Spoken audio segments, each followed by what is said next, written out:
CZ, the founder of Binance, is out, David. Take us through the story. So, how did this happen and what happened over the last couple of days?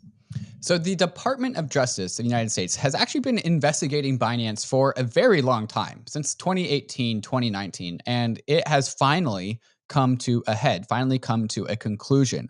So CZ is going to plead guilty on Friday here in Seattle, by the way, in the court in downtown Seattle, to money laundering charges, as well as Binance is going to pay $4.3 billion.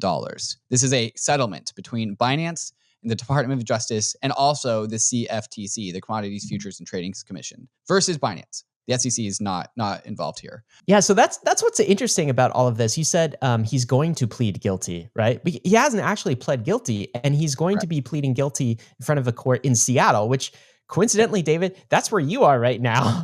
I don't know how that ended up happening. You always seem to end up in the funniest places when crypto Very stuff goes down. To crypto leaders going to court for some reason all the time. Yeah. Okay. So he hasn't pled, but they're putting out all of these press releases ahead of that. Basically, we already know what he's going to plead. We already know what the fines are. We already know what the settlement actually is. And here's a tweet with some of those details that you just recapped. So Binance has to pay $4.3 billion in fines. Binance is reaching an agreement with FinCEN, OFAC, the CFTC, and will give them $1.8 billion. That's part of the $4.3 billion. CZ actually made a statement, better to ask for forgiveness than permission toward operating in the US. So he's like, oh, oopsie, that was my strategy. And, this is how it's playing out. The CZ opposite is also, of the Brian Armstrong approach, I'd say. Yeah, the opposite. And then CZ, he's resigning and he can't operate Binance for 3 years from the start of the agreement. Interesting though, David, he gets to keep all of his equity. Yeah. So he can't operate it, but he's not forced to sell any of it. So he gets to realize all of the upside. He is still a hyper billionaire. I have no idea what his net worth is, but it's multiple billions, many billions. Right. In fact, at one point in time, I think Forbes estimated CZ was like maybe the second most wealthy person in the entire world, like top 5. And so he gets to keep all of that. There's also, though, David, talk of some jail. Like there might be an actual sentence. Can you tell us about that?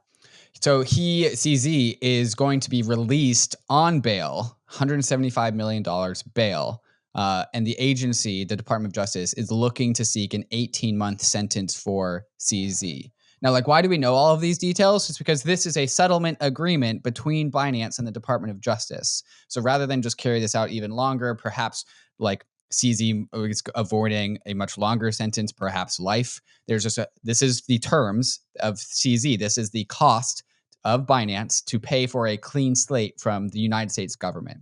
So post this, CZ is going to serve an 18-month jail time, apparently, allegedly.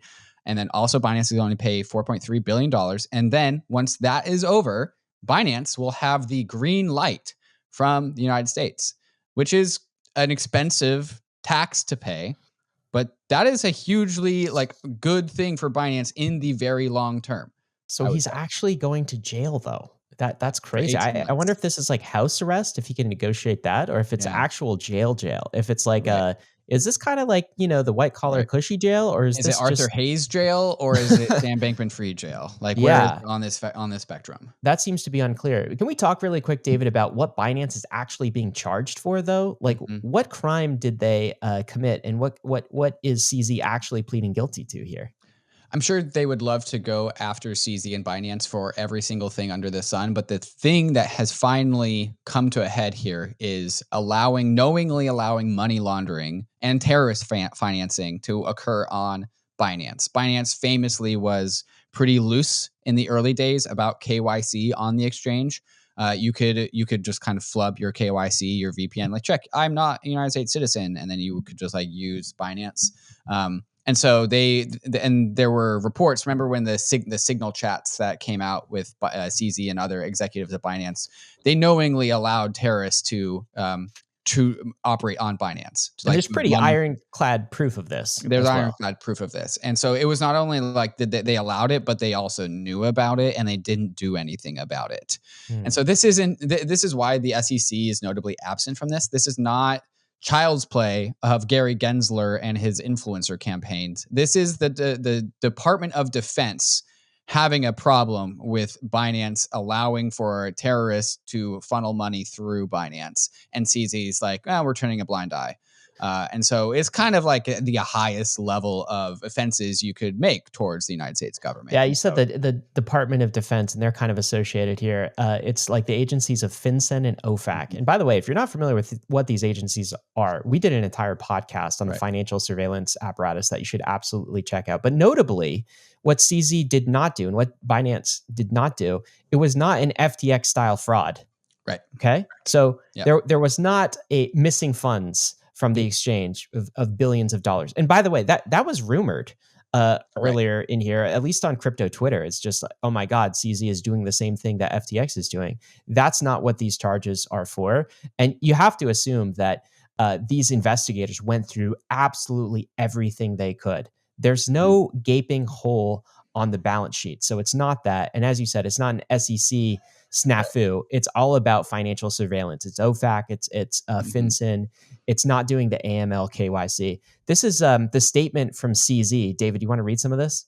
CZ tweets out, "Today, I stepped down as CEO of Binance. Admittedly, it was not easy to let go emotionally, but I know it was the right thing to do. I made mistakes. I must take responsibility. This is the best for our community, the best for Binance, and the best for myself." And then he announces that Richard Tang, the former head of global regional markets, is now the new CEO of Binance. And he discusses like the qualifications of Richard and who he is. And then he talks about what's next for him. And I thought this was like a pretty crazy line. "I will take a break first. I have not had a single day of real phone off breaks for the last 6.5 years. CZ has been grinding for 6.5 years. After that, my current thinking is I will probably do some passive investing, being a minority token shareholder in startups in areas across blockchain, Web3, and DeFi, AI, and biotech. I'm happy that I will have more time to spend looking at DeFi. I cannot see myself being a CEO driving a startup again. I'm content being a one-shot entrepreneur."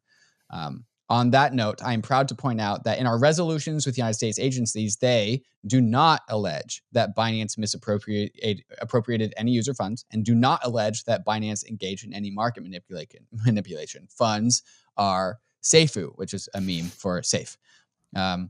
With that, I look forward to seeing the new leadership take the reins. Please join me in congratulating Richard on his well-deserved promotion. Onwards, CZ.